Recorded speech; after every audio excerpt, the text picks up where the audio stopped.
What's up, guys? How are you? Welcome into a Monday morning episode of the Daily Juice Podcast. My name is Matt Perrault. You guys can follow me across all socials at Sports Talk Matt. And this podcast is always being brought to you by omahasteaks.com with the promo code JUICE at checkout.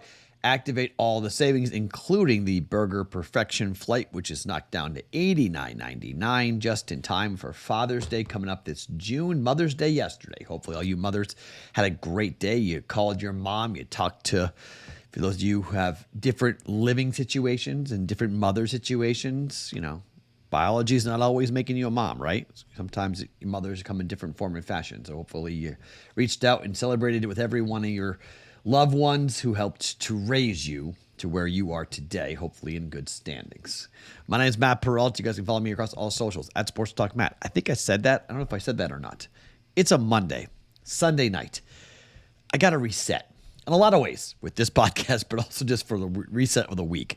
Losing week last week. It's been a losing month in the month of May. Not great, okay? It's basically brought us back. I think we're up like 1.5 units for the year now. So I went back and took a look at some numbers, and baseball actually is saving me. 16-9 so far in Major League Baseball. I think I need to go back to the 1-2-3 method. 3 sports, 3 bets. I think we're going to try that again this week. It worked really well. 2 weeks ago when we did it, we were profitable for the week. Then we had a losing week, small, losing week, small. I think we're down about 3 units yesterday because I should just bet the over for Vancouver and the Oilers. That was the play. 4-3 final. Instead, took a shot with the puck line. That did not come in, unfortunately. Oilers lost the game outright to Vancouver. We did get the Pacers. That was the easiest bet of the day, -5.5. Pacers destroyed the Knicks. That was easy. But then we didn't get the first half because Minnesota is in deep trouble against the Denver Nuggets. The champs woke up and went, oh, yeah, right, we're the champs. What are we doing with the T-Wolves? Let's figure this out. Everybody who thought they were going to run to the counter and cash those tickets for the Timberwolves to win that division, that series, rather, you may want to hold your horses there for a second because the champs are alive, and I think that may end in 6 games. It's going to be Denver in Game 5, I'll tell you that.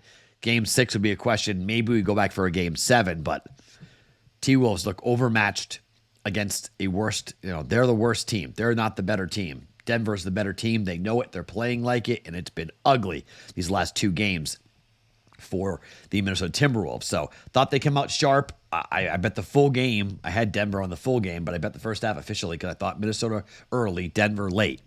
Nope. It was all Denver. So 1-2 day for us, down 1.1 units there.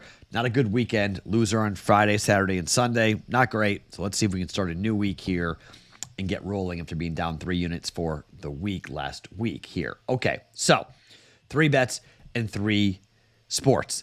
Let's start with baseball because that's where we've been good. 16-9, we're up over 6 units in baseball. Imanaga is going for the Cubs. We're going to really start to focus on certain pitchers.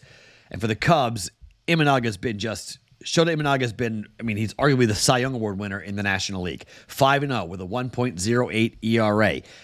His last 5 starts, 2-0, 1-2, and 0 earned runs. 3-2, 1-0, 7-1, 5-3, 4-1. Games all won by the Cubs. At Seattle, home for Miami, at Boston, at New York, home for San Diego. I get it.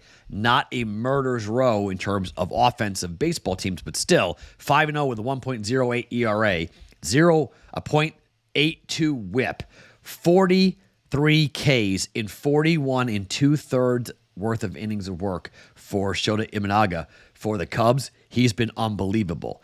He's going up against Reynaldo Lopez, who equally is off to a great start. 2-1 with a 1.53 ERA. He's given up 1-3, 1-0, and 0, 6-5, 6-2, 4-3, 3-2, and 4-2 finals. 4-1 are the Braves in games started by Reynaldo Lopez. I don't have a play on the side in this game, even though I do lean towards the Cubs at plus 125. I think the Cubs may be a better shot, but it's the Braves, and the Braves at home don't feel great. Feel better about the total. Under 8. I just read you all these different games. One game opening the first start of the year went over 8 for Lopez. For Imanaga, he's equally been an under machine here for the Cubs. Just one, his ERA being as low as it is, but his last 5 starts for Imanaga, none of the games went over. 7-1-5-3 would push on the 8. So you got one time in the 10 games started by these two pitchers, did we go over 8 runs? Under 8. Cubs and the Braves here today. Awesome matchup in the National League. Braves are 13-4 at home. That's what concerns me a bit. They're minus 150 at some books on the money line. Let's just take the under. Under 8, minus 115 for the Cubs and the Braves. We're going to look at Imanaga. We're going to look at Lopez a little bit, but Imanaga is definitely a pitcher we're going to want to highlight for the Cubs when he's going either unders or pitching or hitting them with the money line. I think it's a good play with Shota Imanaga going for the Chicago Cubs here. Under 8, minus 115. All right, let's talk hockey. Let's talk about the Colorado Avalanche and the Dallas Stars. Colorado is at home here. They're minus 135 money line favorites. There's not a lot here for this handicap, okay? 4-1 win for the Stars in the last one. 5-3 win in game 2. Colorado won 4-3. I think they even up the series here. Back-to-back losses for Colorado. This is a series that I think will go 7 games. If they lose this game at home here, they wind up, they're dead. Series is pretty much over. This is a championship caliber team for Colorado. I know they're playing Dallas, but they got to score. I mean, straight up, they got to score. They've scored 4 goals in the last 2 games after scoring 4 goals in game 1. Colorado's got to get to Ottinger. They've got to score goals, but they also need to play better defensively here. It's not a big price. It's minus 135. I'm going to take Colorado at home to do what they should have done in game 2, which is take care of business. They did not. This is a 31-9-1 team at home for the Colorado Avalanche. They've been tremendous at home. This year against the Dallas Stars, however, though, 5-1 win, 7-4 loss, 4-1 loss. I do lean towards the over. It's a Western Conference series. Do lean towards the over in this game. But I think moneyline Colorado is a better play because if they lose this game, their season's over, and I don't think Ball Arena is where they want to end their year. Colorado, minus 135, 1.35 units down. Money line for the Avs to even up their series at 2 games apiece. And finally, we're going to the NBA, where the Thunder are down 2-1 to the Dallas Mavericks. Thunder on the road, catching 1.5 points. OKC on the road this year, they were 21-22-1 ATS, but 7-3 over the last 10. Dallas has won the last 2 games. Dallas has covered the last 2 games. They won by 4 points as 2-point favorites at home against OKC in game number 3. I'm not preaching the zigzag theory, but I think the early line movement is the indication in the right side here, where I think you could see potentially even OKC going off as the favorite here tonight. This number's come down to 1.5 at most books. It's 1.5 at the place I'm looking at right now at DraftKings and others. You've got a 2.5 point total that, or 2.5 point line that opened for Dallas. Money coming in, the initial moves on OKC.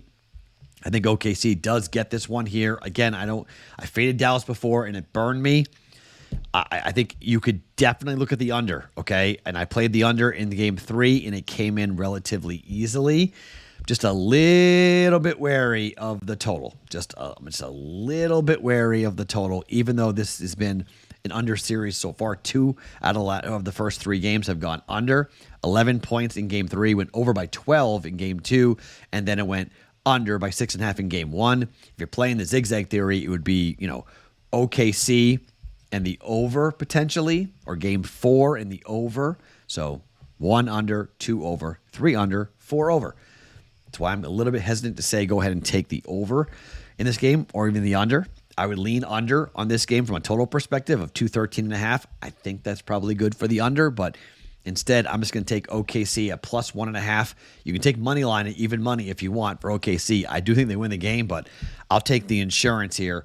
Thunder plus 1.5 in game 4 to even up this series at 2 games apiece. All right, 3 bets in 3 sports. It's back. If it works well today, we'll do it every day this week. See how many games in a row, how many days in a row I could get W's. 2-1 or 3-0 here today for the Daily Juice. Thunder plus 1.5.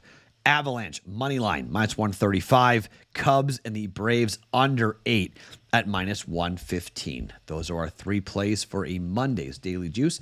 My name is Matt Perrault. You guys can follow me across all socials at Sports Talk Matt every morning. Daily Juice Podcast, always being brought to you by omahasteaks.com.